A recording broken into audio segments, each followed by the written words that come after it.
Now they all come pre-manufactured. I was talking to my friends. Took a year and a half long. I'll set it up so we can have a different tour.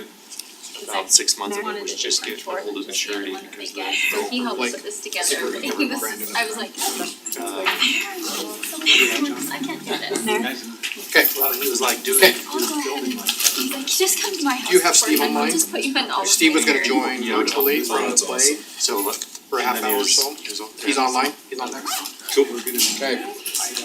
We're gonna get started then with our work meeting this evening for Wednesday, July 13th. We'll just start right away with, again, I will recognize that Councilmember Shields is online.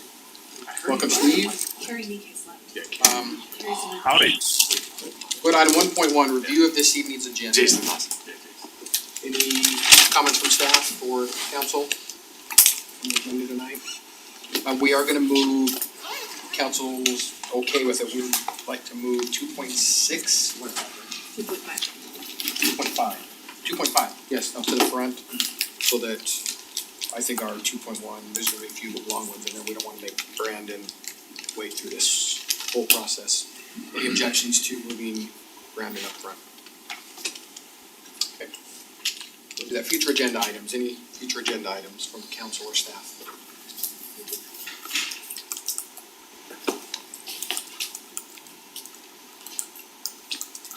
By group?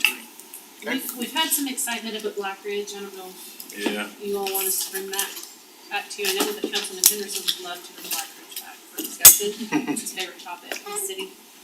But I don't know if that's something that, What kind of it issues? sounds like you've heard some things, Councilman Hodges. Well, I know the incident last week. My wife was up there during that. The drowning? The Near the drowning. the near drowning, yeah. Right. But I don't know if that's the issue you're talking about or other We've had issues. parking yeah. issues, we've had, Chief, I don't know if you wanna, neighborhood issues. more than anything, especially on the holiday weekends, but. The parking in the neighborhood, yeah. use. Well, and we had thought, is it time for the parking program to be revisited? And whether that's the case or not, we're still having parking in the neighborhood, so. It certainly needs to be something we can bring to you if you want. I think it should be work. I mean, yeah, that's my personal view, but yeah, we can discuss it.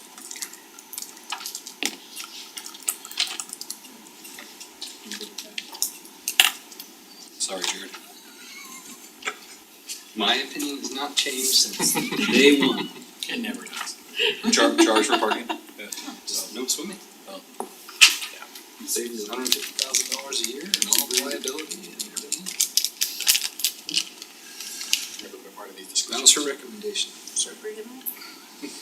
The algae, We talked I'm about not it a gonna couple say of years anything back and stars all lined up. Can we We'll harvest bring it the back, algae? let's not It's a get new, into it it's a new tonight. council, so maybe. Yeah. Let's start. okay. Okay, Yeah, sounds like it's time. I think you could, so. Okay, council discussion of future citizen recognition. Tonight we are recognizing the Grand Marshals from the parade. I think that's it tonight. Any other future? I'm gonna try to bring in the young man, Stryker is his name, Byrne, that helped rescue the ducks. His mom was pretty proud, and I guess mom said you could use something like this too, so I hope that's It's awesome. a couple seconds to recognize him. A long ways, so I'll reach out to them. Okay. Okay, we'll move on to item 2.5 then. Alright, thank you. So this is a proposed minor amendment to the Creek Ridge MDA. We received an email from a representative of SLR saying that Edge, what is being proposed and requested here is in line with what they discussed, so they were all okay with this discussion going on and having Brandon be here for that. Oh, I was thinking I was gonna do that. The little thing shook, I don't know if you saw that, that took a long time to make that happen. So, just so everybody remembers, Creek Ridge, up in this area. And this is the location we're talking about. They want to allow some of the lots along the park and the future church to allow the decks to encroach into the setback. And the reason for this is because they're going to have walkout basements. And so if you have a walkout basement in the main floor, if they don't encroach, it'll be like a little 4x4 landing or 3x3 landing. You come out and then go down sideways to the back of the house to access the backyard to meet all the building code ingress egress. Well, it doesn't sound like our problem. So the first request was, can we do this with what's allowed in the MDA? And so in the MDA, we looked and it only addresses patios. It says patios can encroach into the setback 2 feet. And then we started looking at city code, because that's the process we go through, is they email the administrator for this MDA, which is me, and I try to look and interpret what it says. And so looking at city code, we talk about decks and patios, and then it talks about the height off the ground. If they're less than 30 inches, they can encroach, but if they're higher than 30, they can't encroach. And it's only 2 feet that they're allowed to encroach, What are they asking for? to within 5 feet of the property line. So, That's more than 2 feet? in most cases, yes. Because I think the setback is, can't remember if they are 15 feet, so yeah, it'd be potentially a 10-foot encroachment in some cases. So there's the future church site, and then these are the lots they're talking about, those specific lots. And the purpose of this code, I believe, was written to protect neighboring properties from having encroachment, and losing property value. Which ones are we were supposed to get out of this open space? So, the shaded lots, I think they'll all have walkout basements, and, this is the part I talked about, the rear door going out, and so what was the purpose, and this is where the request justification was, we're not backing onto someone's backyard, we're backing onto open space, the church, so there's limited impacts there. Catherine, you and I talked a little bit about this, there's some fire protection Right, concerns, anything whether you're next to a closer- park or not. Any structure closer than 5 feet would have to have fire resistant construction, which is pretty impossible with a deck. So the 5 foot measurement meets building code requirements, yeah, there wouldn't be any special requirements. So, the question here is, are there comments on this request? Are there any concerns? Do you want us to bring it back? Can they currently conform to building codes as is? They can with the smaller Minimal deck. patios, and then, so the concern with that, I think, would be, then the homeowner's gonna get in the home, and they're gonna come to us and start asking for a larger deck, and then Or not come to us? or not come to us and build it, and then we The have. a answer bunch of is the big code is conflict. the code for a reason. So, I mean, we can hold them to know, and you have to keep your little landing to meet the. Are there conflicting code? Is it, if you read the code, is it pretty common knowledge that X means X and Y means Y? Or is there The some? city code it does, but reading both it and the MDA language, it leaves decks out of the MDA. So, it would Does that have an allow. oversight on our side or the agreement side on I that? didn't read it as an oversight, I think it said patio, the specific, Yeah. it specified patio, Yeah. but not decks. But no, because nobody thought about walkout basements I at think that so. point, or, I mean, I'm sure we did, I'm sure that was anticipated. Yeah. I mean, if they want more room, then ship the properties over.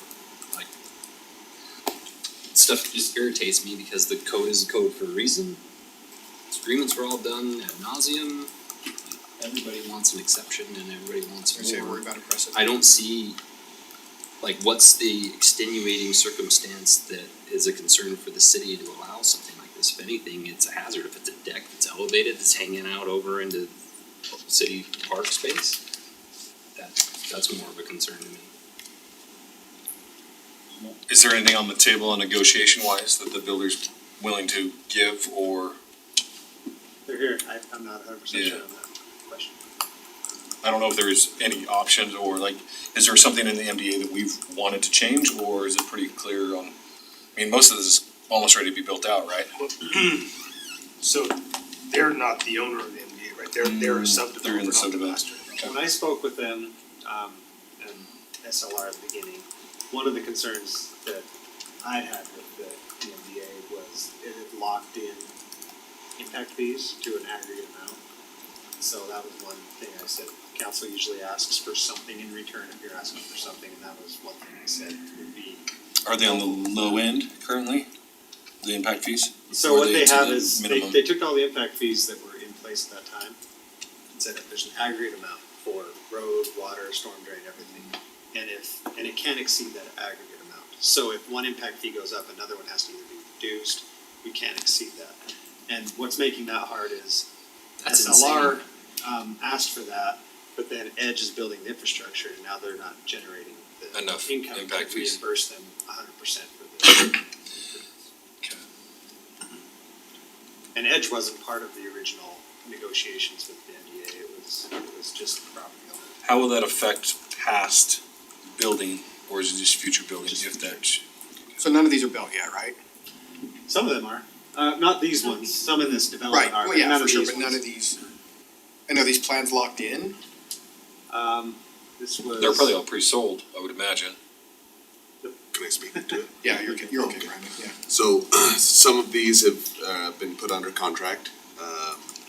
Homeowners are selecting those. We do offer a couple of options that a little 4x4 landing don't necessarily work because, you know, people want slider doors or something like that, that they would have to come out onto a smaller deck. You know, we would be willing to offer full hardy siding, you know, 360-degree architecture on those units there, especially where they're pretty visible from the park. We wanted to have a nicer aesthetic look from the park too, that, you know, people aren't coming out onto a little 4x4 landing or a deck. And so I think sprucing those up with some full hardy would really add to the value of the neighborhoods. Yeah, I'm not I know where I'm just not a hard no on it yet, but because I think it will look visually better, it'll be a better product. But again, they kind of entered into that knowing scope already. That's the tough thing. And that's my concern is I mean, that MDA is in place, there should be different plans available. Where the homeowner, you know, I mean, we shot one down in the neighborhood behind me. We made him go get a different builder because the builder in the neighborhood couldn't fit in that. I mean, the encroachment went over, we made him go find, the builder couldn't find a plan that would fit on that. We said no, and they had to go get a different, I mean, so we've shot down whole houses before, not just decks or this kind of stuff, so it's a dangerous precedent, I think, to me. Steve, do you have any thoughts? I have a question. How high off the ground are these decks gonna be? So since they're walkout basements, they'll be 9-10 feet, Not 8-9. So they'll be They're off the above main walk, floor? yeah. Is that what it is? Okay. That's a good question. 8 or 9 feet, yeah. Nothing off the second floor? Nothing on the second floor, no. If they did, it would just be a smaller deck. So I'm not sure I heard that correct. Are these are first floor decks or second floor decks? So it's a walkout basement, so it'd be a first floor deck, so it'd be about 8 or 9 feet, depending on the depth of the basement, or height of the ceilings in the basement, walking out. I understand, okay. Second thing, are there plans to build, fence along the back of those properties, between the property and the park? Or the Yeah. property and the church? Yeah, that's, property in the church. Yeah, so we're gonna do a 6-foot semi-private fence, that would go along that ditch on the very west and north side, along the park, and then along the church. Yeah. So it's semi-private. Semi-private, 6-foot semi-private. Do you have a lot layout? Yeah, where's that, do you have Examples. that? No, the, No, of an actual house on the lot. All I had was hard copies, and I lost them is it somewhere in the along the way. packet? So- You showed it to us, I think last time it was overlaid it's on not in the there. packet.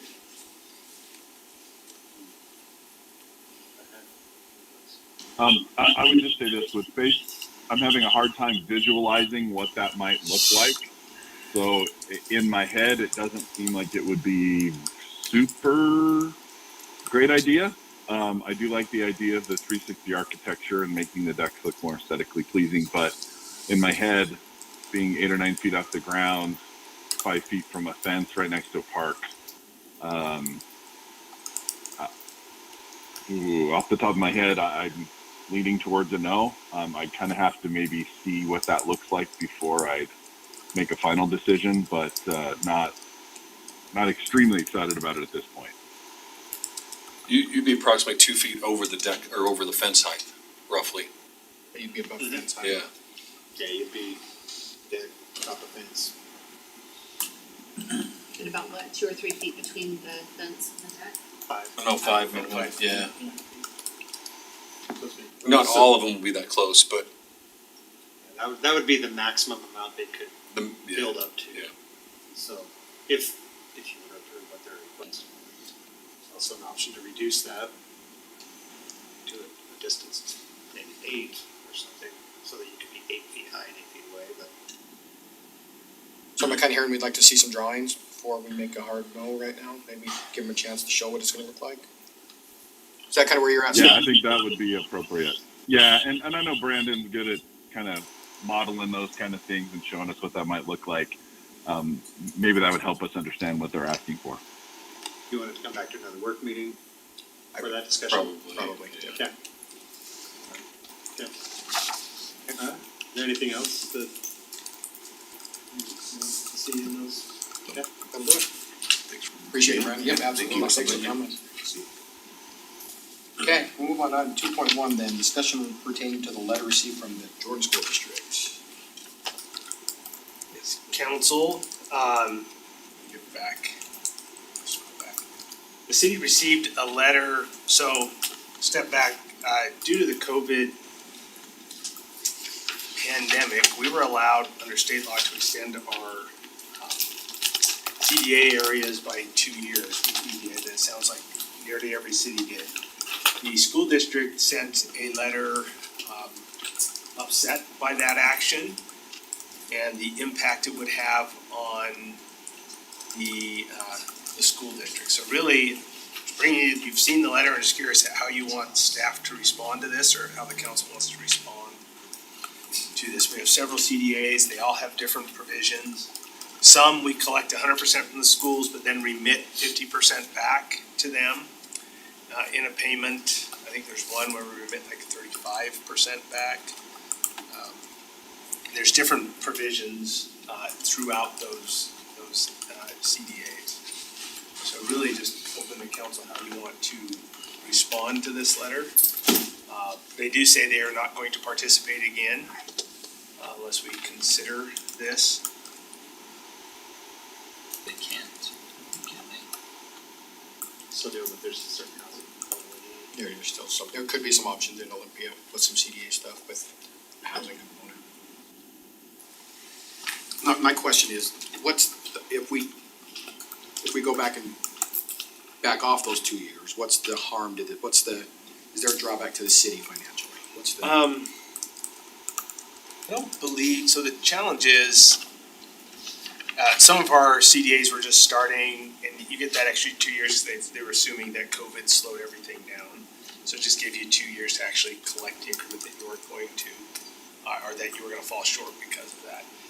We'd have to do some analysis. We started talking with Kyle about that this morning, is what would that look like to them and to us, and trying to tease that out. We get a report from Zions Bank called the TAC, what does that stand for? Taxing Entity Committee.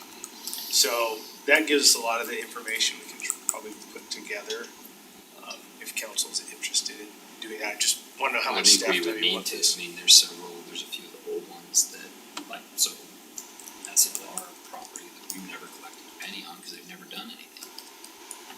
2 years would be huge on that collection, but some of the others that maybe got started later, we are behind on and don't need to, so we probably do need to look at them eventually. Okay.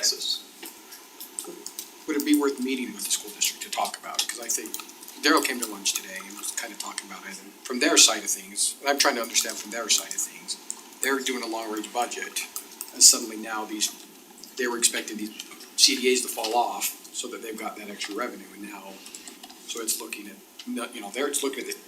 they're talking millions of dollars of loss now for those 2 years from all the cities out there. Did they not save money during those 2 years though? By not having buildings operating in capacity and? I mean, I'm think not so. sure. I don't To answer your question, I think it is worth having that conversation, but we need the information to have Right. that conversation. So maybe we just go sit down with the school board and, or the administrators and just say, hey, let's find a, I think that was their frustration, talking to Daryl, they just felt like all the cities made the decision and they're a party to those agreements, and I don't think it was intentional, it was just, the state said you can do it, so all the cities just said, well, of course, let's do it. So I think it's just worth having a conversation and trying to find just letting them know we're wanting to be partners in this, and we understand we're partners in this. Let us do some You understand what research. that means to us too. Yeah, right? yeah, both ways, that's why I think both parties are affected by this So we need that financially. info. So I think some CDAs in the state have caps on the money they're gonna raise, so it won't matter. Right. The 2 years don't, they're either gonna collect it or the school should have already anticipated they weren't gonna get it, but some of ours I think are open-ended, so. We'll put some information together and then bring it back and you guys can decide how you. I'd also like to see those impacts quantified. They make allusions to multi-million-dollar budgetary implications and far worse financial position, but they don't have those actually quantified or calculated out in this letter. I think it would be appropriate to know what those numbers are as well. Okay, we'll do that. Yeah, both, I think both parties need to have those numbers, so we're not just talking hyperbole. Probably a significant amount, so, okay. That's all I need on that one. Okay. Thank you. Move on to 2.2, community development block grant discussion. Wendy. Moving right along, Michael and I are gonna tag team this, maybe pull Kyle in just a little bit from the finance side. Some of you, being just you, Councilman Henderson probably, maybe Steve remembers. In 2020, we became an entitlement city, which with our population over 50,000, so we're entitled to community block development grant funds. In the past, we've contracted with Salt Lake County as a member of the Urban County Community Development Block Grant, and have applied to them for funding for specific projects related to ADA ramps. yes, Yeah. ramps, and I think that's the only thing that we've done through that program. We built it's an ADA ramp, but it's a bigger one out of Butterfield Park to get from the lower baseball field to the upper one. So we've done some of those types of projects with that funding. It's not a tremendous amount of money. In 2020, it was estimated to be about $145,000. Because of the way things went down in 2020, we had already naturally, there was an automatic renewal to be in the county. And that happened before we'd gotten a letter from HUD saying that we were now an entitlement community, so we couldn't go back on the county and be eligible for those funds. So now, as we enter into 2023, which I can't believe we're doing that, but we are, we're trying to be a little more proactive this time in figuring out how we wanna deal with this program going forward. Michael's done a lot of research with the county. As far as the program itself, if you'd like to borrow my binder, you're more than welcome to. And Loan's loaned out to you for a small fee. But otherwise, what we'd really like to get an answer on tonight is how you want us to proceed. There are three avenues that we can explore. One is to continue with the county as we are and just apply for projects as needed, and the county will decide if they want to fund those projects or not. That's the first alternative, which is remaining a member of the Urban County Community Development Block Grant Agreement. Second, we could become an entitlement grantee under HUD, which is quite a bit of lifting from the staff side. Yes. We have to do a lot of plans and submit, it's a federal grant, so it's a lot of paperwork and administration that usually comes out of the Community Development Department. Or we could do an interlocal agreement with the Urban County Community Development Block Grant Program, which is what Mill Creek has done.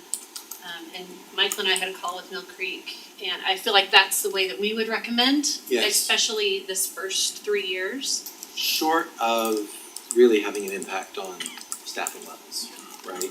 Or a consultant, which I have been reaching out, asking for recommendations on consultants in CDBG services right now. I'm not finding them. I'm even asking the county for recommendations, and I don't know why. It just doesn't seem like there's many working in our market right now. So either cities are standing up their own programs, which are very intensive, or they're partnering, with the county or with the state or an NPO or something. So And right now, for the amount of funding that we would be entitled to, for us to do it in-house, it would Probably be cost a us more than- significant burden. I guess it would cost more than. And we wouldn't be able to do a lot of projects with it. Talking to Mill Creek, they have a 35%, the county takes 35% of their entitlement budget for administration and some housing, is that right? And some, is there a support program in there too? I think I think it's just housing and administrative services or fees or whatever.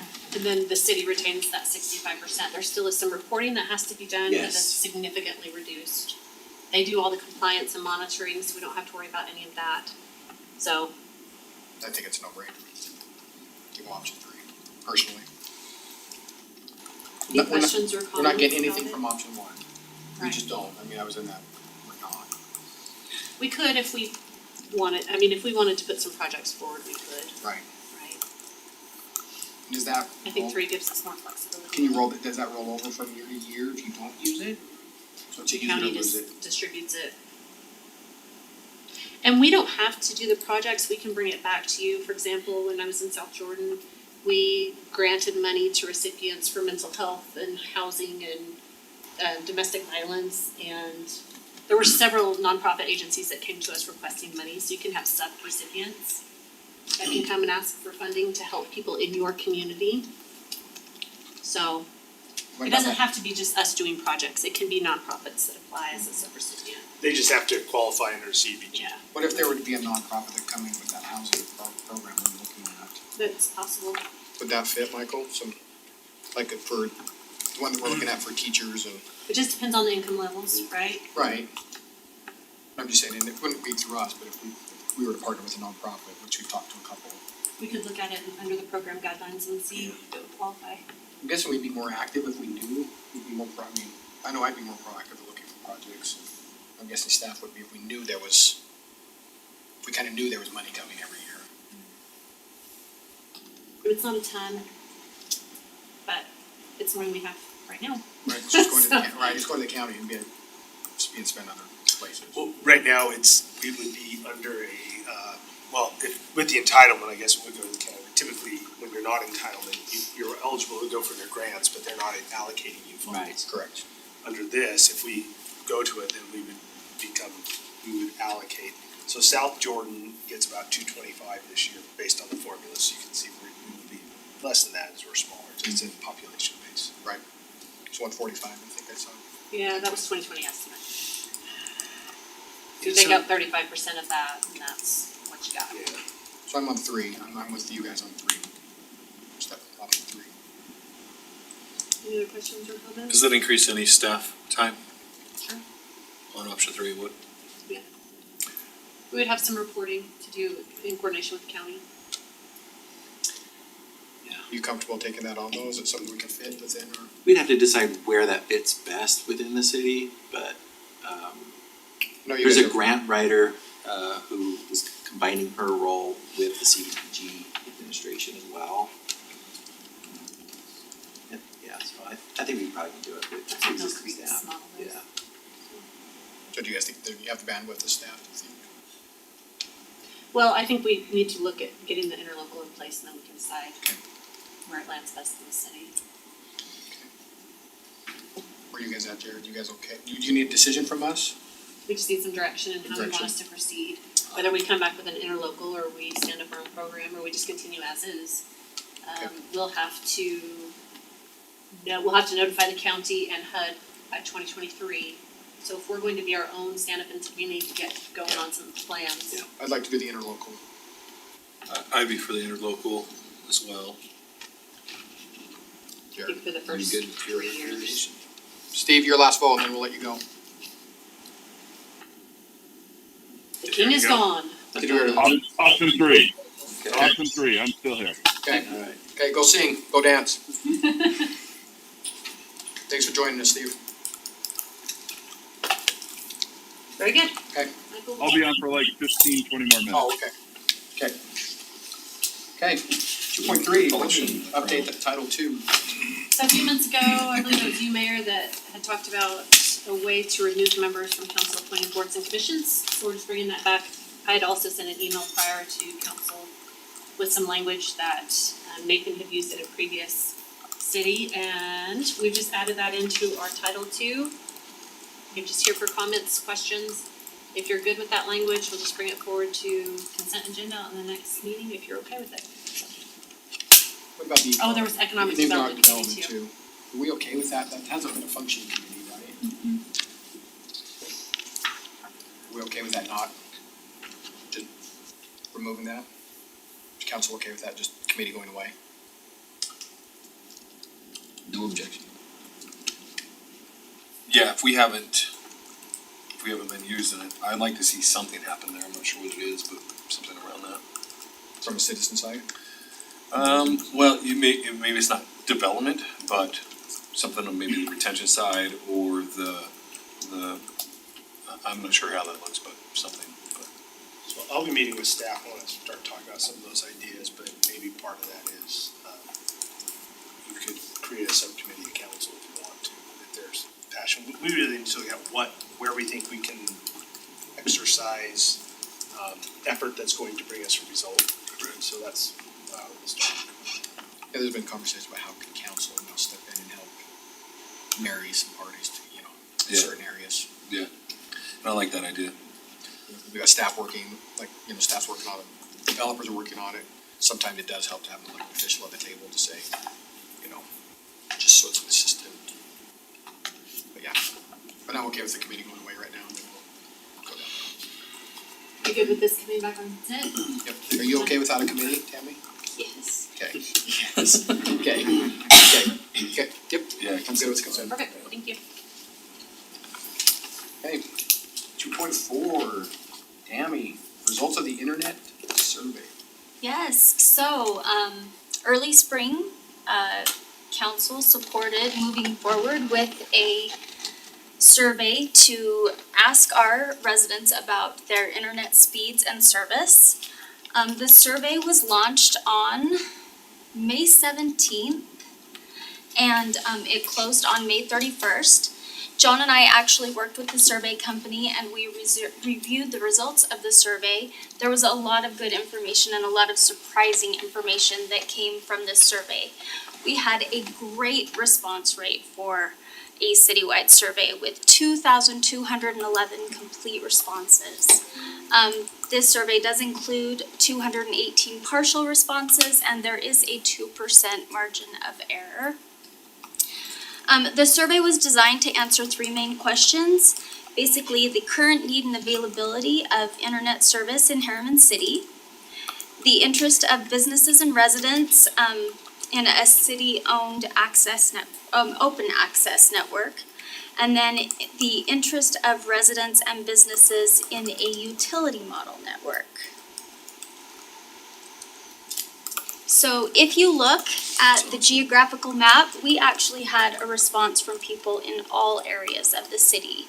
So we basically received responses from every district and there was representation from the majority of our neighborhoods, which actually was very surprising. We thought that we would receive results from people who had a lot of issues with service. But it covered a really good large area of the city. I'll go over a few statistical results from some of the questions. One that probably won't be surprising is virtually unanimously, 98% respondents said that internet is important in their home, or very important. A somewhat striking number, at least to us, was 86% say they use the internet to work full-time or part-time from home. And furthermore, 74% said that they use it for school or online learning in some way.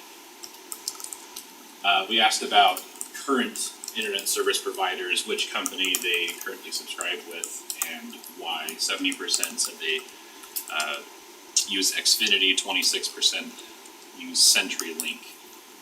Primary reason for their choice, most respondents said speed.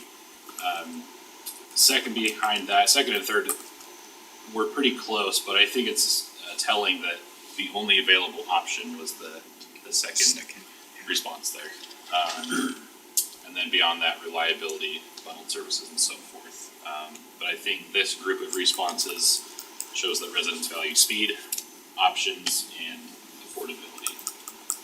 Going on, talking about speed and cost, 82% of respondents pay $60 or more per month, and almost half are subscribing to less than 250 megabits per second as far as download speed. So to put that in some perspective, means that most are paying as much or more as far as price points go than what is typically available on an open access network, but are receiving slower speeds than are available on fiber networks. We asked about customer satisfaction in a few different categories, and you'll notice on each of these: cost, satisfaction, speed, reliability, customer service, they each have a score. And that is an index to illustrate the difference between satisfied and dissatisfied customers. So this is on a total possible scale of 100 being unanimously satisfied and minus 100 being unanimously dissatisfied. Then 0, of course, being neutral. So the greatest satisfaction for customers at this point is reliability, followed closely by speed. Customer service is about neutral, and we had a majority dissatisfied with their current cost. Fiber network probably, it wouldn't disappoint, I don't think, in terms of reliability and speed. And that competition might address dissatisfied customers based on cost and customer service. So residents were asked about their thoughts on both city-owned open access fiber network and a utility model. And 90% of respondents were interested or very interested in city-owned open access. And 77% of the respondents were interested in, or somewhat interested in, the utility model. We did receive over 2,500 comments on the survey that kind of went over what they like or dislike about either of these models. They do want a clear understanding of how the project will be funded and that it will promote competition. They also want to aim for faster internet speeds, reliable connectivity, consumer choices, and affordable options. So there was a lot of support for the city being a part of this, but at the same time, there were a lot of concerns about the city being involved in internet access. And then several mentioned the failed utopia model in other cities, and they wanted to make sure that our city didn't make the same mistakes. If you're interested in any of the comments that were provided, I have pages of comments if you want to review them. Is it as big as that binder? But what Not was quite. covered in the presentation that was included in your packet, I mean, it really went through the highlight of most of the comments. So what we're asking for today is if council would like us to continue pursuing options for better internet speeds and service, if you'd like to open up a request for proposal to bring broadband services into the city, if you'd like to just no longer pursue internet service options, or if there's something else that you have in mind.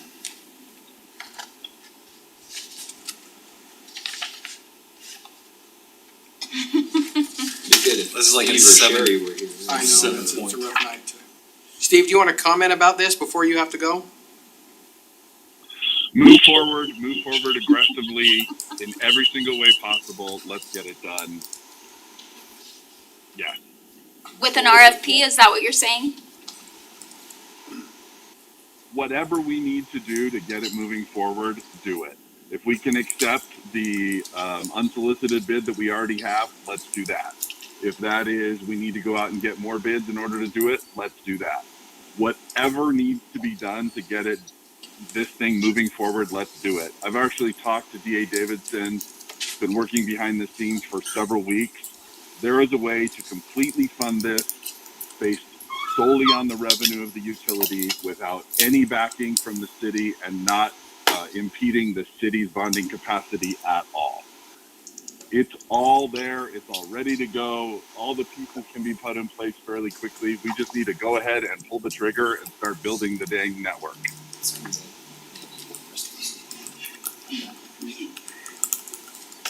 And that's been my concern, that I feel like we haven't seen all the information, I don't know. So we can get maybe that information from DA Davidson. The RFP, we could do the unsolicited, the RFP just gives us an option to look at how others are doing it and actually through an open process, cause we've had, since we put out the survey, two other groups besides the one who sent the unsolicited proposal reach out and said, hey, we can do the same thing, we wanna be part of this, we wanna be considered, so. Which I agree with the premise of their letters, that makes total sense. I actually use one of them, and I was like, I was shocked at the graphic that two providers make up 99%. That's insane. And it's part, in my opinion, part of the biggest part of the problem. Well, if we go to an RFP though, cause I agree, I think we need to do an RFP, I mean, I appreciate the effort that's gone in with that one group. I still think, I think we need to do our due diligence, this is a big decision. If we do the RFP, cause I'm not even sold on the utility model myself yet, that direction. So I don't know, so if we do an RFP, are we opening it to all of these, are we saying we want the utility model and that's what your RFP is, or we? I think your RFP is to find the partner, and then you can have that discussion at whether you want the opt-out model, which is what we were talking about, or a utility model or an opt-in model. I think part of that will be in their pro forma. Once we select a partner, they'll come through and say, here's what we think makes sense. And some of that will also depend what DA Davidson needs in order to finance it that way. Doing an RFP doesn't mean we have to do it. Correct, but I'm just wondering, I guess what I'm trying to decide, and Teddy, you and I kind of had this conversation, to me, I think we need to define as a council. Cause I think I know, Steve, I think we're clear where you're at, for sure. But what is? No, I want to make sure that you do understand something, is that based on the goals of providing a broadband infrastructure network to every home and business in the city, and to provide a network that the city can leverage and own for future development of smart city applications, the really only effective way to do that is through the utility model. Now, that doesn't mean that other models can't partially service some of those needs or provide some of those solutions. But if you want to tick them all off and do it in an affordable manner, the utility model is really the only way. Well, and that's what I'm saying, I think we need Now, to, sorry, go ahead, keep going. No, I'm just saying that I think if we're gonna put out an RFP, we need to be clear what it is that we're asking for. If we're asking for somebody to come in and provide high-speed internet, that's a different request than building a municipal fiber network. Correct. Yep, and that's what I was So getting we at. need to be clear what we're asking for. Well, and that's why I think I need direction from the whole council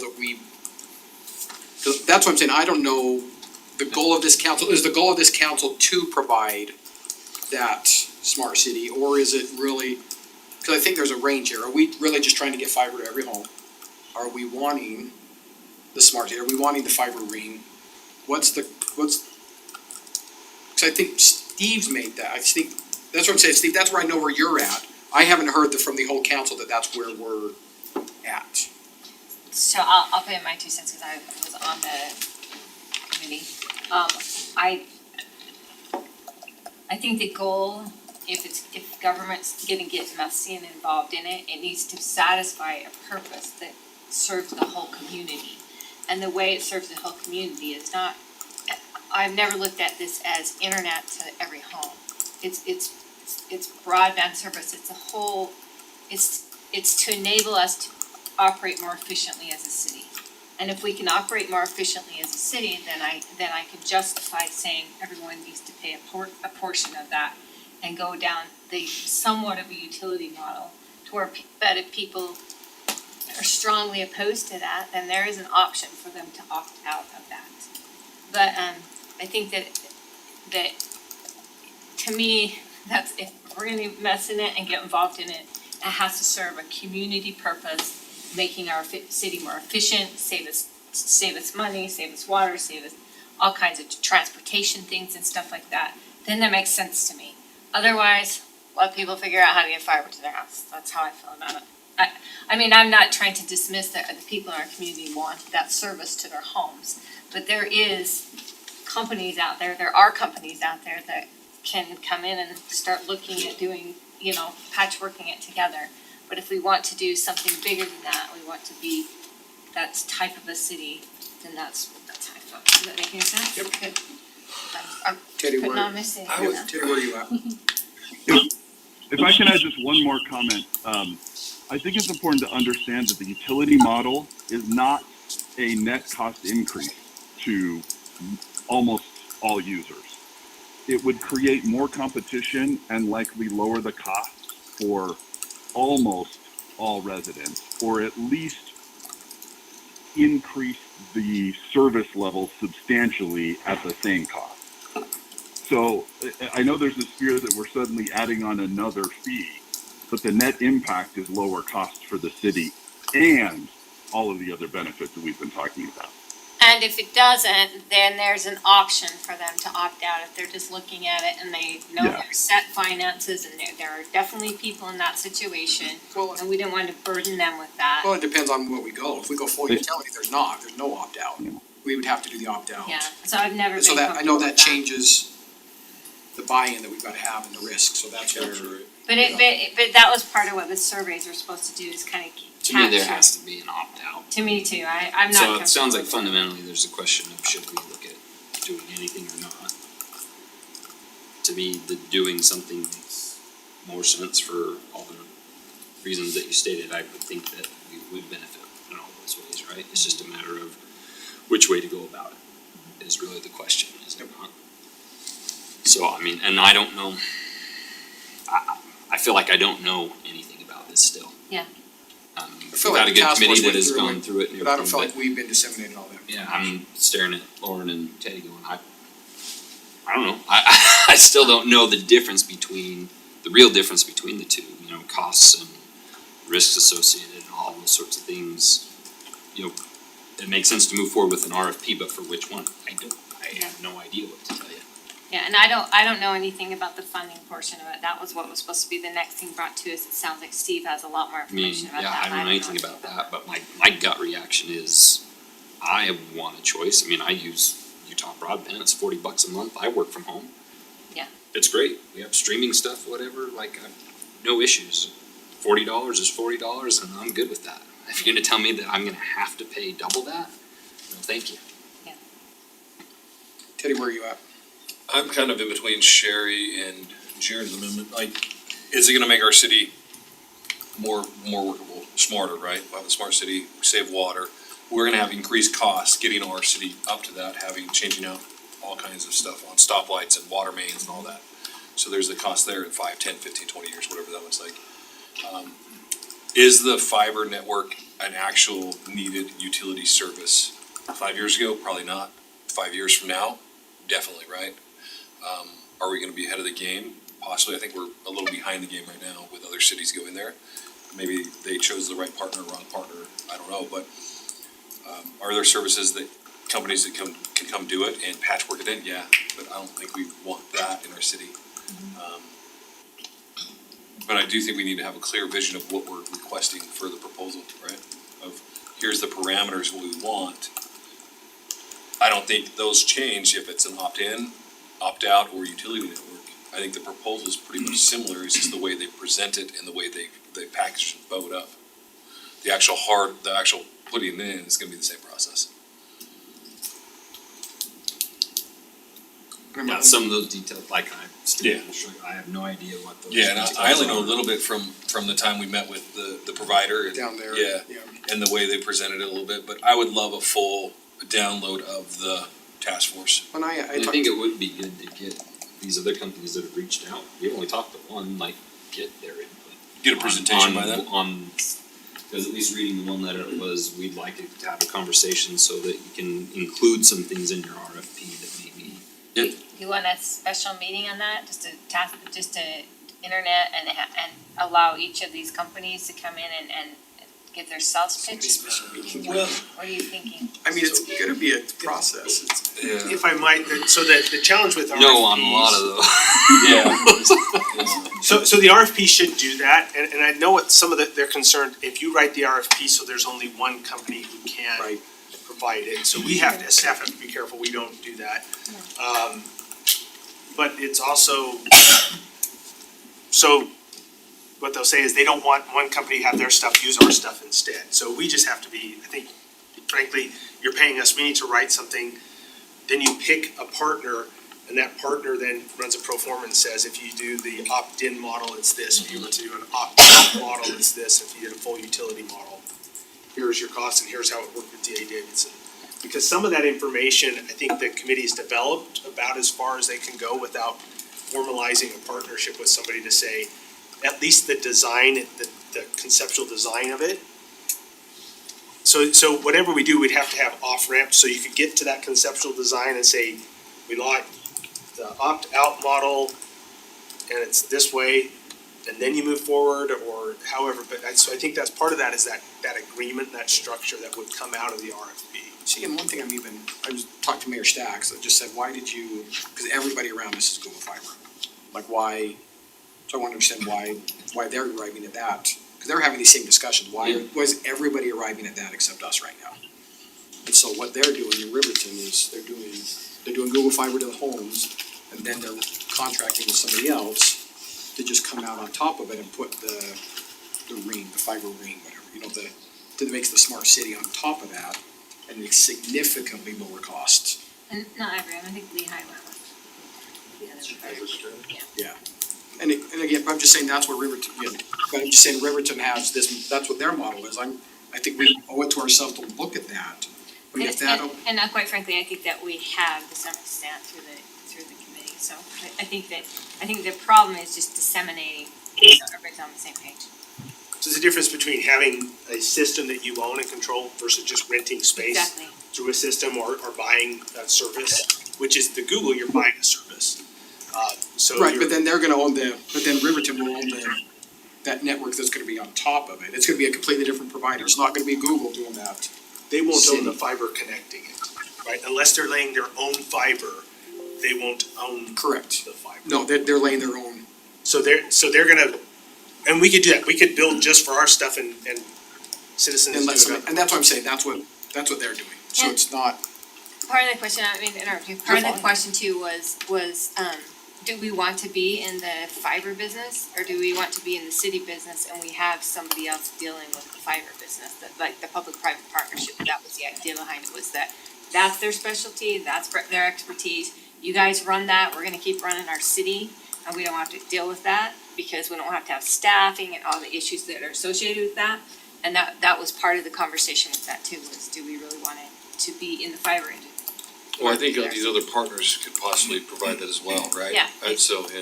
and I mean, every contractor can do the work, it's who we want to partner with Yeah. on the, well, that's what I'm saying. I'm not saying I'm against the direction that, No, Yeah. yeah, I just want to. understand. Yeah, this is a big decision. I don't wanna, so many other municipalities have got this wrong. This is a big decision. I know a lot of residents are frustrated with belaboring this, and we're not just, but that survey gave us tons of information, and a lot of it's I never great. would have voted for a utility model before that survey. Yeah. I'm more in that camp right now than ever based on. If Tammy wouldn't put this in like 5-point print, I could read some of these, but. No, but I've always been of the opinion that I wanted an opt-out situation, cause I did not wanna force, especially we'll have residents who are on fixed incomes and things like that, I did not wanna force them into something like this. But I don't think it's gonna be an issue, because I think the vast majority, and even the survey backs that up, the vast majority of our residents are wanting something like this, so I believe that the majority of them will opt in, so then the numbers all work.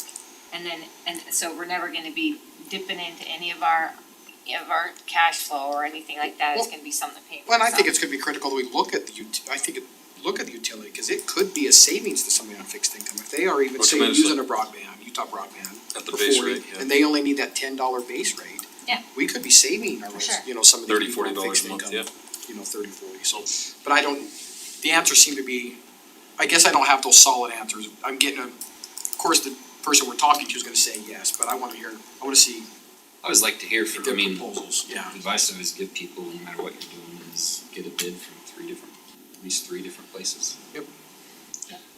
Two currently, if you can get contractors on the phone. Right? Well, I'm just giving up. No, yeah. Nobody wants to look at my broken windows unless I'm Do you, I replacing mean, you all of them. still have a pretty good assembly of everything that we've discovered on that, and so we can redistribute that, Can we right? put it in a packet and just send it out email? Yeah, we can. Yeah. And maybe we don't have to, maybe we don't have to go through a rigorous maybe it's just us understanding, and I don't want anybody listening to think I need facts, not just salesmanship, if that makes sense. Here, here. Cause that's, I mean, Take all not, of I mean, of that. course, I mean, they're not doing anything wrong, but when somebody like Strata comes in, they're gonna of course tout their as the best, but Yeah. and they're saying, well, about this, it's always about this range, like, no, what is it gonna be? What is that price gonna be? What is And I don't know if the- they can have that exact market though, like, it's gonna be a range, right? There's a key thing I wanted to point out though, that if you're talking about a Google or someone like that, you're getting one provider. And if you're talking about Strata or someone, remember, you're gonna get 7, 8, 9, 10 You get to providers. still You get choose more your provider. providers.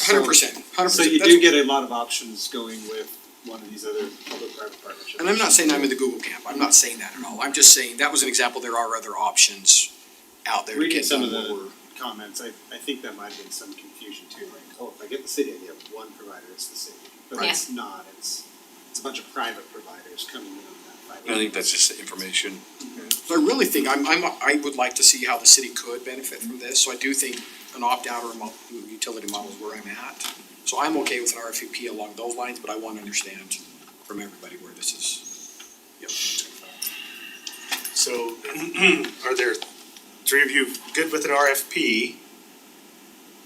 So part of that RFP would be get the partner and then outline the options of from utility You down can get to an opt-in.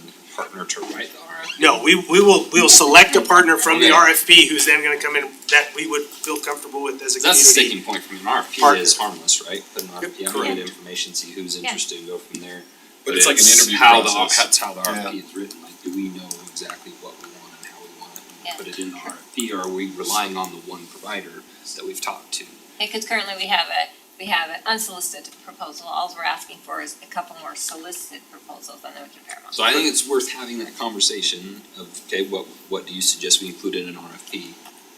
Decide on what that RFP is, put it out, and then let's talk about it again. And I think one of the key pieces for the council that we owe you is, this is a project where a lot of it's still a little bit of amorphous, so we need some off ramps.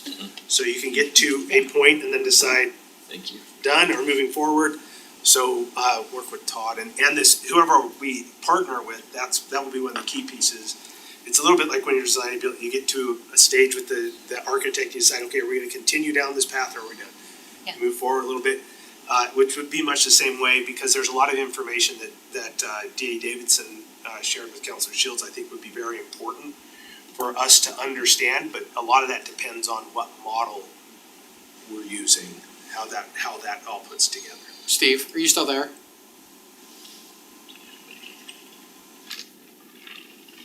I think he is. The council to go through, I think it would behoove the council to go through a couple of different options and understand the pros and cons of the various options and maybe understand the reasoning why it, Sherry and I are at the position that we are in supporting the, opt-out utility model as the path forward. I know everybody wants to be comfortable with that decision and understand why we got there. And I think that a reasonable discussion and presentation about some of those pros and cons of each of the other options would help the other council members get to that same decision. It kind of just, the decision almost makes itself. Yeah, and I But think that there's I think already it's- a lot I of think that it's done. important to understand what all those pieces are. I can pull together previous presentations that tell us. Yeah, I think that would be a pretty easy give, because I think most of it's already done, it's just compiling and giving it to you. And I'm gonna say something here, and I'm gonna be careful, I don't want this to feel like I'm attacking anybody, but, and I'm just as guilty as this, but I think as a council, we can do better at communicating stuff like this to each other prior to these kind of discussions. Like, it would have been so beneficial to know, like, for example, what this DA Davidson funding looks like for this discussion tonight, for example, you know, or even other reports from the task force, cause I don't think, you know, again, that's not just that, I mean, we talked about the housing one, I should have been more ahead of that one, for example, too, so just if we can, I know we're all busy, but if it's just, DA Davidson was just working on a hypothetical to see if there was a possibility of doing something. We haven't actually asked them to build out the model based on what we want to do and that kind of a thing. It's purely, is there a way to finance a city-owned broadband infrastructure without having the city back it up with general fund revenues? And that was essentially the hypothetical they've been working on for a while. So I just had a conversation with Sam earlier in the week in which he identified that yes, there is a path forward with that. How much that would be, what you could get, what the interest rates would be, all of that is to be determined. And that would be something that he would come and present to the whole council. And there actually has been stuff disseminated out. I know Blake has put it together a few different times, but it may have been partially even before you guys were on it, cause it's been going for quite a while, and so it's probably. Maybe also, I just say with some of these things where it's many months in Yeah. between, Yeah, I think I Don't have a pretty remember. good memory for a lot of this stuff, but I don't remember the details of Yeah. this. exactly. Like, I'm pretty good with numbers, but how fiber works and Yeah. no idea. so I don't think, Nathan, tell me, I'm trying to get you direction here, I don't think we need to hear from all these providers, I think we know, I think we send out the. What I'm saying is I want you guys to talk to Yep. them and I'm just Get the wondering RFP. to get the best route RFP. would be the task force, the staff portion of the task force to get together and work the RFP out and then. Yes, Yes, Yep. pop it out to us just so Yep. we can have a once over on it and then. Yep. and then we just bring those back and then we make that decision, I don't wanna, there's an appetite for this right now in the city, I think there is very much a need. Yeah, I don't think interviewing all these firms will do you any Nope. Not at this good, stage. and it's, do an RFP, we'll find out who those partners are, and then we can, Who are interested, yeah. it may become apparent that some are stronger than others or have more connections, so, certainly, I think what we'll do is we can work on the RFP. When it comes to awarding and approving that, part of that will be them coming and making a presentation to whoever we recommend to you. Yeah. Or maybe, it may be that we need to hire a partner and then they can come in and work with the council on making sure the needs are met with those off-ramps in place. Yeah. So we get to a spot, I don't wanna drag this out too long because I think there's some value in moving quickly. You too. But we wanna do it correctly, so. And that part, I think the RFP is the most important part, right?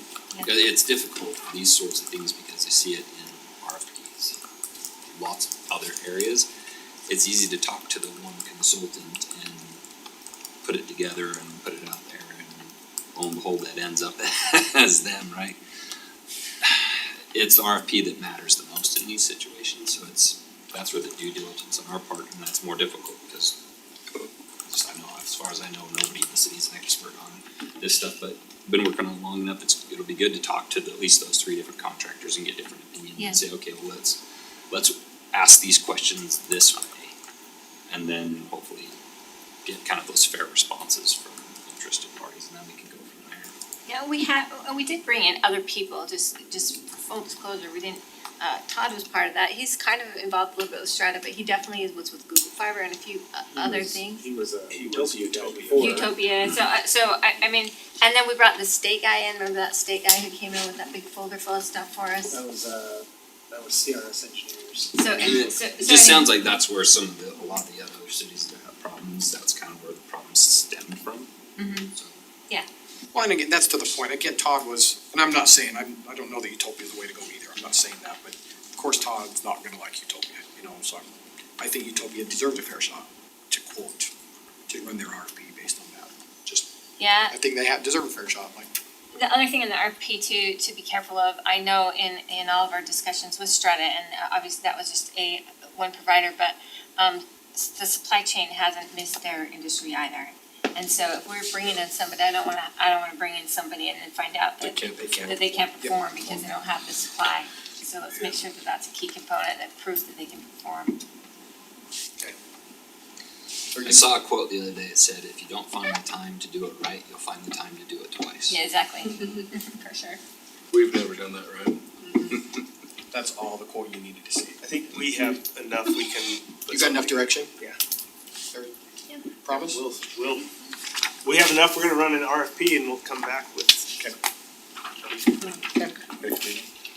It won't be by the next meeting. Thank you, Tammy and John, for your work on that. Seriously, appreciate that. That was.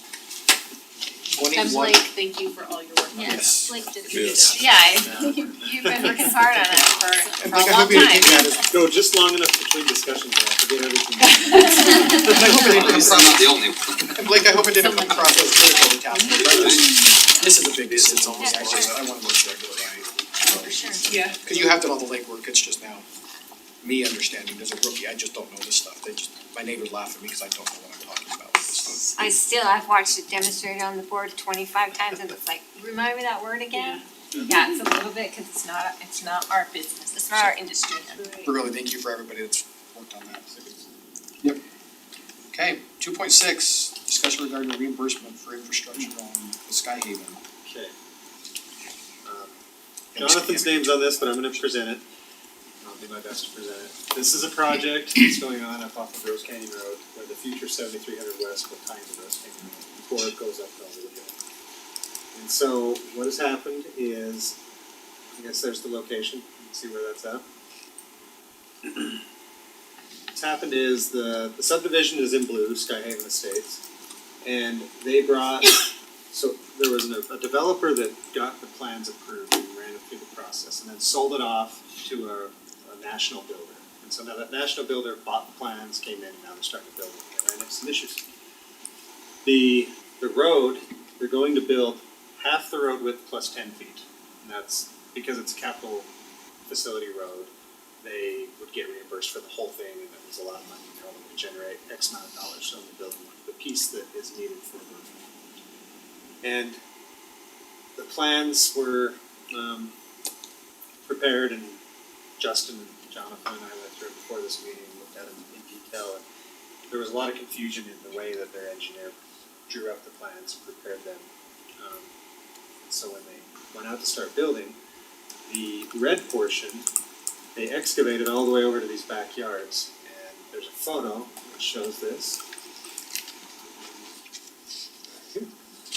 Excavated off that fence about 14 feet at about a 1-to-1.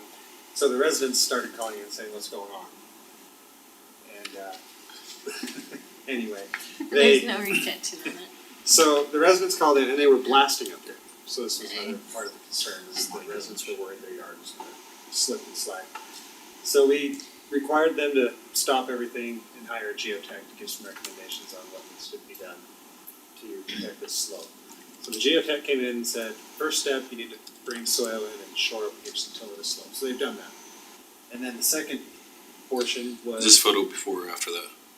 This is before that. The second step was to come in and build a rock wall along the slope. And that would be permanent, semi-permanent, until the city has to come in and build the full width of the road to the right of way that's preserved, which is 66 feet. As we looked at it, when the model was done for the traffic, this is a whole other side story.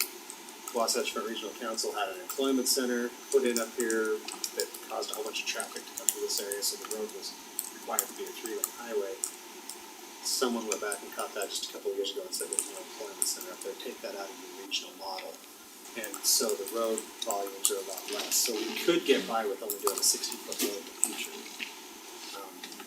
But this wall that they're proposing to build would be extending into the 68-foot road section. So you wouldn't build out curb gutter, sidewalk, put that wall or something. You'd have to build a permanent wall out. Anyway, so this is the section they're asking for. The developer came in and said, I want the city to participate in helping pay for this semi-temporary wall. And he said, no, I don't think that's gonna work. You build a permanent wall. And they said, well, you approved the plans. So when we looked at the plans didn't show a whole lot of great detail. And we don't go out on every site when we receive a set of plans to review and walk every square inch of it. looking at the plans, it looked like they were gonna tie their elevations in and about where these yards were at. But they just missed some detail in tying their contours back in on the plans. I think it was built wrong, Justin, from what I could tell, it was built right, it just, plans were a little misleading in some areas. The plan showed almost tying into existing when in fact it did not tie to so- existing. So, That's kind of a big. How does this account for all the other things, water, sewer, all we that? had to move the storm drain because the storm drain was going to get installed right at the toe of the slope. So they moved it over and it's able to work. And so I think. Without removing when we put the vinyl road in? So whose error was it with the topo? In my opinion, it would be the design engineer's error. It doesn't sound like that's a big issue. So. Is that something we would have caught, or there's lines on there that are misleading to where, looking over and reviewing the plan, you would assume that anyways? I think every set of plans that comes in have something that's missing, just some errors. Yeah. But not a $200,000 errors, elevation. some errors are 5 foot. And so, yeah, if you saw the plans, the contours come up and cut through the sidewalk and. There's contour lines on And the it plans? looks like they tie into existing, but there's a whole bunch of slope that's over in the shaded part of the road that you don't see very well. And so I think that's, their engineer, we were relying on their engineer showing that they were tying in right. There was no profile or cross-section that showed anything. Has this happened in the past where something like this, Similar things happen on about every project, to this but value not though? to this extent, I mean. So our recommendation would be that if we were gonna participate, if the city were to participate in the wall cost, it would have to be the permanent location, because it's going back to the eligible road, it would have to be part of that. But then they're only gonna generate, I think there's 20 homes, so they're only gonna generate $40,000. And this wall, to go in the permanent location, has to be taller, built more permanent, so it would probably be 3, 4, 5 times this cost. So you said your recommendation, if we participate, is your recommendation to participate or not? Not with this proposal. Not with the temporary wall. No, with the because it would be coming out of general fund, so it'd be. It wouldn't make sense. Yeah. Who's gonna pay for those fences when they erode? The only reason I know this is because my property has a similar thing with Harriman Town Center and their grading when they first put in phase 2. And our whole backside of the fence is deteriorating. So if it happened during construction, it would have to be the contractor. Yeah. And then at the permanent installation, the wall will come up and then they'll have a 3-1 A slope grade, that yeah. ties into that, so it shouldn't slide or erode at that point. You'd mentioned for council that the road width originally was wider, could probably get away with narrower. Does that change the size of this wall if we adjust those? We'd have to go back and look at it. I think the walls still would have to be similar in height, but it could allow this to be, it could possibly be the See, permanent this is, location. to me, the problem for me is this is one of those things that if we say yes, it's pulling funds from the list of all those other things, Yeah. right? And bumping them further down for something we didn't plan on, we didn't approve, right? For their development, for these 20 homes rather than a need for the rest of the city. So I guess those were the questions to ask is, should the city participate? Our recommendation is probably not if it's general fund, so this would have to get in priority. If we were to participate, they could get pushed down and get reimbursed on. And either way, if it's the other one, if it's eligible for the other fee, it's the same thing, right? It's taking those fees from other projects. Somewhere in the future. So your recommendation is not to participate either, like, Nathan, you too? I would not in the what I really wanna know is if we look at what's really gonna be on that road and not go with the employment center, does the road shrink enough that you don't need as extensive a wall, and so our participation then shrinks it? So there's a few key points that we need to talk about. So we only reimburse for collector and arterial roads, so 66 foot is the minimum width road we'd ever reimburse in that piece for. So if it goes down to 60 feet, then it shouldn't be an It wouldn't be impact fee eligible. eligible road because it's a local road, it's gonna carry about 2,000 vehicles. So that would be really out of character to reimburse, totally out of character, to reimburse for the road that's only a local. Or it could, right, cause it doesn't qualify if it's not an impact eligible. And when this came through, it's on our master plan, Oh, so okay. there's a bunch of weird things that maybe need to work with Todd. We could always choose to pay for anything in the general fund. The road the way it is now is included in the impact fee analysis, it's part of the impact. Yeah, it's currently part of the impact fee analysis now, but, so, If we adjust our future master plan to the narrower, then it wouldn't be, but it currently is. And even if it's impact fee eligible, then we have to decide, okay, well, what other projects are impact fee eligible do we pull those funds from? and if it shrunk down, or just that section of road shrunk down, there's only a percentage of the road that's impact fee eligible, not 100%, so. I don't know, do you need more information or come back on this with some of these other details of shrinking the road down and looking at it, or? you want Well, it just- sounds like if you shrink the road down, that it's not eligible for that anyway, it's just general fund, and we don't do that normally, so why would we? I think we'd end up getting sued because it's on our general plan and they're expecting this impact fee reimbursements, but the road. Well, then it has to be the wider road. It wouldn't, I don't know, that would be a, Yeah, I It's a need to Todd chat with question, Sean yeah. about some of these details. Yeah, we talked a little bit about this, if we're requiring the full width, then yes, but because it's not full width. Nice. and the wall is gonna be the same height, it just depends on if it's gonna be 3 foot or 5 foot from the fence line, or 10 feet from the fence line, basically. And if it's further away, the height could go down, cause you could catch more A of little the bit. top slope. So it could be a little, not quite as tall, but And I don't know the construction process on the wall for the permanent location, because if it had to slide back and it has to be stabilized in the earth, that now you're tying in Yeah, the footings underneath the that. yard. See, I don't think, Easements and things. So we haven't Or done that piered in. design, they've only done this rock wall design out off the property line. So I'm just not, I mean, correct me if I'm wrong, but I'm not seeing where, again, this is our problem. Right, the city's not here to bail out a developer for their mistakes. Yeah, but we had the oversight on the plans, right? We approved a plan. Were they missing detail on the plan? Possibly, could we have seen that? I don't think We, we could have, we reviewed yeah. it and it met all of our Yeah. standards and requirements based on what we saw. What they've done is does conform to that. is this one of the plans right there? So if you're looking at Yep. those topo lines, You they see this look side, like the they sidewalk almost is come done. together. Yeah, They Yeah. hit these lines, and that's what we were looking at is, oh, you get the the existing contour, grade lines, You tie yeah. it back into the So private they've property. excavated it. It's all these lines back in And here that blasted you it. don't really Right. see that they missed. Yep. They cut all that to say, yeah, we're, Looking at this, I would assume that the road was built much higher, tied Agreed. in, and then they had a fill slope on that other side to tie in. Yep.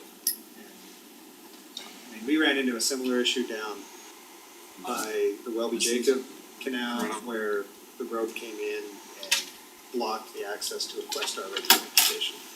And when we looked at those plans, they didn't even show the contours of the reg station, they just showed it flat out tying in. And we didn't put out Been looking, measuring, around yeah. what was even blocked.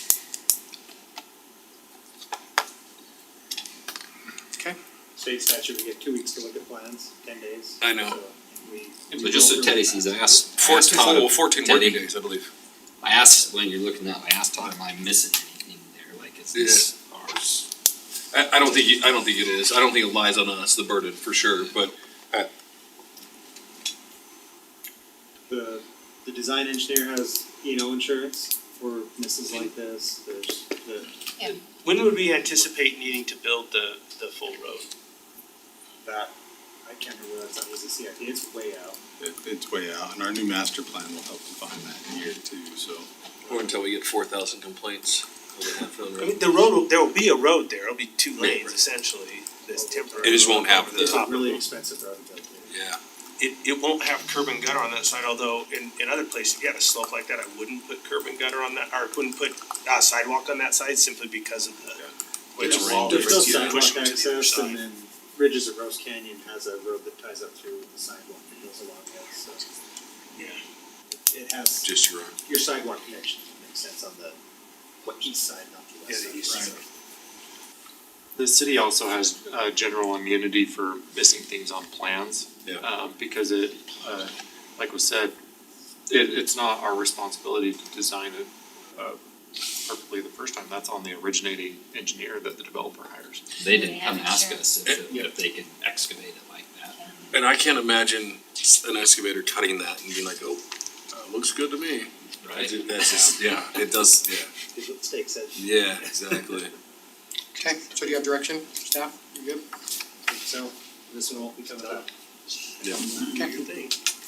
Okay, Nathan, can you go in 5 minutes? 2.7, Hopefully. discussion update So- on Auto Mall? Auto Mall, they've presented us 4 different template RFPs. We're waiting for the detail behind those, so it's really what Todd has been working on is just kind of the pro forma language to make sure it fits, and then really the detail is in the exhibits.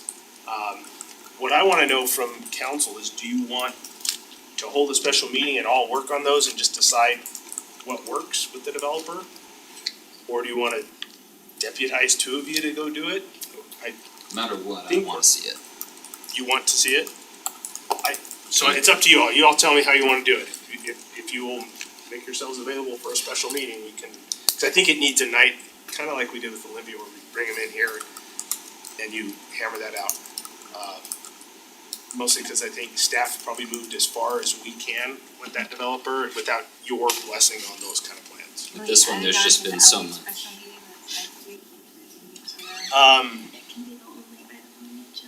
The taxing, Yeah, the truth Oh, yeah, and the truth taxation and is taxation, you required can't do to anything only with be that item. can we do that Can you do for a half meeting? an Can we hour double like schedule we- meetings? Can we close that meeting Well, and then that's an reopen? that's an HCFSA meeting, we could do a special city We can do council special city meeting council. Afterwards? afterwards. We just don't know how long that one will last, but we could schedule But it. it's just the truth and taxation hearing for the, right? I don't think it'll be very long, especially if we get ahead of it with. the historically- Well, if you want, let's, we could do that. That would actually Rather be easier, than so have just it on the next 3rd of August, meeting. is that what it was It's on the set for? 27th Does that mean of the July. timeline that we need you, to? are you talking about the 27th? No, I think that one guy. That one's, They're that not one we're ready. gonna They're canceling that one. we're gonna cancel the one on the 27th, That was for the the 3rd bid. of Oh, yeah, August. 3rd of August. Do we do it on the 3rd as Yeah, well then? I don't know, It's I thought almost the 3rd of 27th.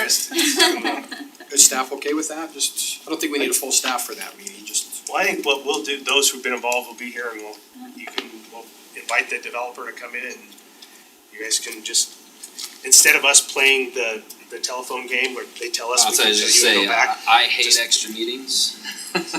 But for this one, where there's so much miscommunication and one person says one thing and Yeah, no, I'm good. it turns into the telephone game.